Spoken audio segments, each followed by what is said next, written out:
नीची जाति के हो और हम ब्राह्मण हैं, आज तुम चोटी रख रहे हो, कल तुम कथा भी पढ़ने लगोगे। क्लोज कर रहे वहाँ 4 आदमी आए सपोर्ट किए तो मारा पीटा और हमारी चुड़ाई उखाड़ लिया।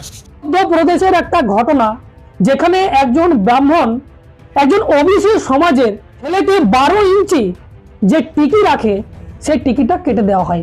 কি বলে না तुम नीची जाति के हो और हम ब्राह्मण हैं, आज तुम चोटी रख रहे हो, कल तुम कथा भी पढ़ने लगोगे। এই বলে চটি শিকা যেটাকে টিকি বলি আমরা বাংলায় সেটাকে কেটে দেয় এবং যে ছেলেটির কেটে দেয় তার নাম হচ্ছে রোহিত যাদব, মানে ওবিসি সমাজ থেকে আসে, তাদেরকেও তো হিন্দুই বলা হয়।